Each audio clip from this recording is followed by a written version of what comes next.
No vídeo de hoje eu quero fazer algo um pouco diferente. Quero fazer uma correlação entre futebol e política. Eu gostaria de pedir para que você assistisse esse vídeo até o final, para dizer se eu conseguir fazer, sim, digamos, uma boa análise, né? Mas antes eu quero pedir para que você se inscreva no canal, ative as notificações, dê um like no vídeo e compartilhe com seus amigos. Se brasileiro gostasse tanto de futebol quanto de política, o país seria outro.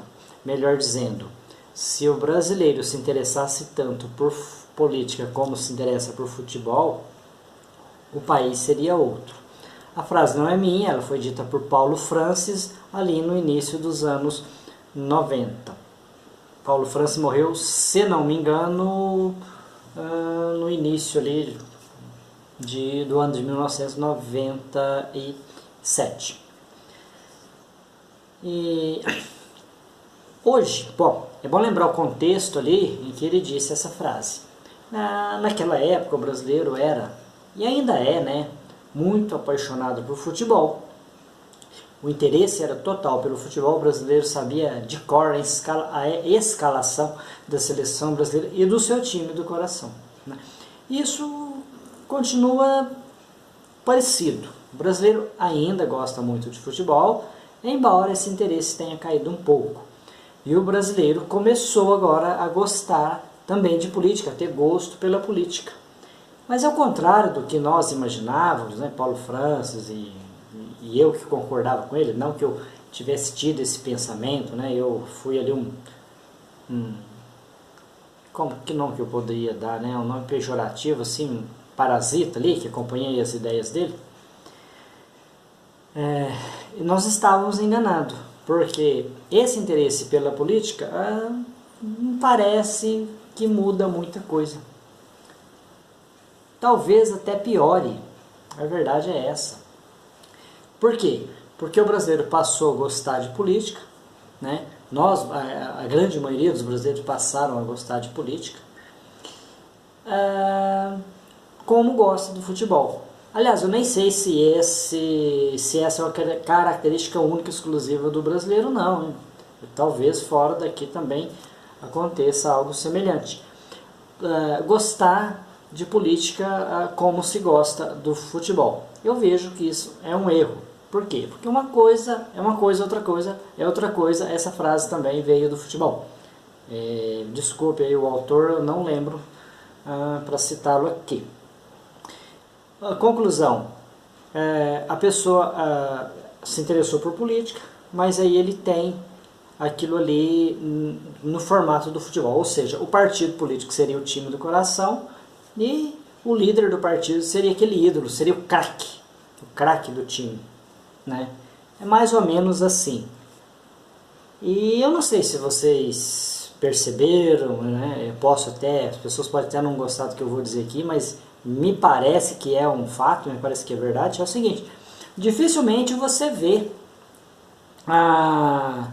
um torcedor, aquele torcedor mesmo que gosta ali do seu time, dizer que o seu time foi ajudado pelo juiz.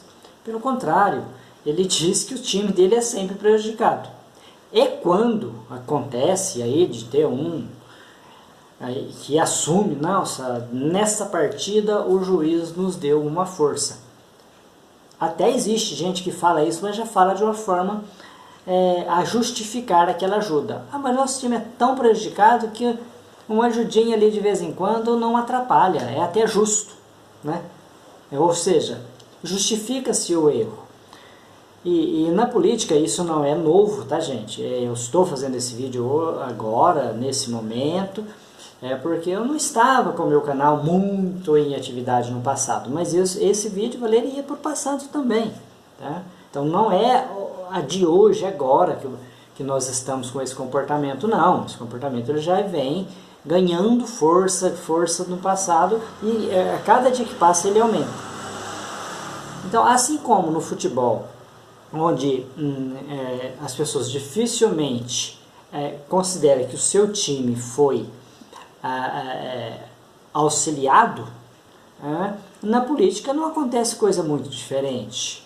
né? Dificilmente se acredita que aquele ídolo, né, nosso ali da política e o nosso partido tenha cometido erros. Não, o erro é sempre do outro, é sempre do outro. E quando, né, aqui que vai a analogia com o futebol, e quando alguém ali assume que sim, houve erros ali, seja no partido dele, seja naquele ídolo dele, que seria o craque do time, ele já quer relativizar, ele já quer justificar aquele erro. Bom, errou mesmo, é verdade. Mas primeiro, assumiu o erro. Segundo, não só assumiu o erro, como se olharmos para trás, os adversários erraram mais. Então está perdoado. Essa fala eu considero uma fala muito ruim. Isso para mim não é muito bacana. Isso é ruim por quê? Porque você justifica um erro. E quando você faz algo, seja de errado, né? Especialmente de errado, porque se for de bom, tudo bem. Mas quando você faz algo de errado e você tem apoio naquele erro, você tende a ampliar aquilo. Isso acontece também quando você faz coisas boas. É claro que aí não tem problema, né? Eu faço uma coisa bacana, eu recebo apoio, eu recebo elogios, vou continuar fazendo, que ótimo, aí é bom. Mas o contrário não. Então se eu faço algo errado e as pessoas relativizam e a crítica ali ela é amenizada, eu tendo a continuar errando. Então esse é o maior problema. Esse é o maior problema que nós temos quando relativizamos, quando levamos isso não muito a sério, né? Então o erro é erro, seja em quem a gente gosta, seja em quem a gente não gosta, seja na nossa ideologia, seja na ideologia do outro, erro é sempre erro. Nós temos que levar isso em consideração. Eu acho que a parte mais nefasta que tem agora é que as pessoas às vezes elas estão até perdendo a amizade ali entre amigos e até familiares. Então as pessoas, para defenderem as suas ideias, elas chegam a perder a amizade, elas chegam a perder, cortar relacionamentos, né? Esse é um lado muito ruim, isso é muito nefasto, isso não leva a nada. Eu, que já cometi esse erro também, se eu estou dizendo isso aqui, é porque eu também já entrei nessa, né? Então não estou aqui bacana, bancando de inocente, que eu nunca errei nesse sentido, só se eu estou dizendo é porque isso já aconteceu comigo, com amigos meus, com pessoas que eu conheço, e gostaria que não acontecesse com você, se ainda não aconteceu. Que é aquele fato de você perder uma amizade, às vezes de algum tempo, às vezes você, se não perder a amizade, ela ficar, digamos assim, enfraquecida, para defendermos ideias aí, seja ideologia, seja política, seja o que for. Então, a amizade ela é muito mais importante. Por quê? Você perder aquela amizade, você não vai mudar o país, porque você impôs ali, ou porque você tentou, ou porque você não aceitou que a pessoa tivesse uma ideia errada. Então, vamos pensar. A pessoa fala algo que está totalmente fora da técnica, totalmente não tem nenhuma coerência, etc. e tal. A pessoa errou nesse sentido, mas ela é uma pessoa bacana, ela é uma pessoa legal, etc. e tal. O que você faz? Você releva, você deixa como estava, você não adianta entrar nessa briga. Essa frase é bacana, né? Ela é do Leandro Carnal, que ele diz: não devemos tocar tambor para maluco dançar. Ou seja, se a pessoa fez uma análise que você considera totalmente fora do centro ali, totalmente desalinhado, que não tem nenhum sentido, não vale a pena você brigar. É melhor você concordar e deixar quieto. O diálogo ele é muito bom. E eu gosto muito de falar sobre política, sobre sociedade, sobre comportamentos, etc. e tal. Não que eu seja especialista, viu, gente? Não estou dizendo isso. É que eu gosto de conversar, até mesmo para aprender. E geralmente as pessoas com quem eu converso, eles sabem um pouco mais do que eu, e eles me agregam conhecimento nessa área. Mas tem que ser um diálogo saudável. É isso que eu gosto. Então eu falo nesse sentido, né, daquele diálogo saudável no qual você dialoga com a pessoa, especialmente quem entende um pouquinho, né? Isso é muito bom. E gosto de ouvir programas aí, são escassos, né? Os programas que fazem análise política, sério, sem falar de um único lado, etc., né? Não estou dizendo que é sem ideologia, porque ideologia todo mundo tem, isso para mim não é problema. O problema é quando a pessoa acredita que só a ideologia dele é que vale, né? Claro que ele pode até dizer que a dele é a melhor, o que não vale é ele dizer que é a única que existe, que é a única opção que existe.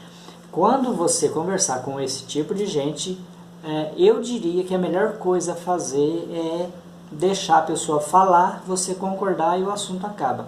É a melhor coisa que você tem a fazer. Então, eu não acredito que valha a pena você acabar uma amizade ou mesmo criar uma crispação com uma pessoa que não, nem seja seu amigo, que sei lá quem é que quer que seja, por qualquer motivo que seja, né? Estou dizendo que eu não sou aqui, porque alguém pode assistir esse vídeo e dizer, nossa, justo ele falando isso? Não. Eu acho que esse é um comportamento que eu estou tentando adequar-se à minha vida. Não que eu seja assim, sempre fui assim, não. Mas é assim que eu acredito que deva ser e é assim que eu vou tentar agir, né? Agradeço a vocês por assistirem. Comentem aí, vejam o que você concorda, o que você discorda, o que eu falei de certo, o que eu falei de errado. Um forte abraço a todos e até a próxima.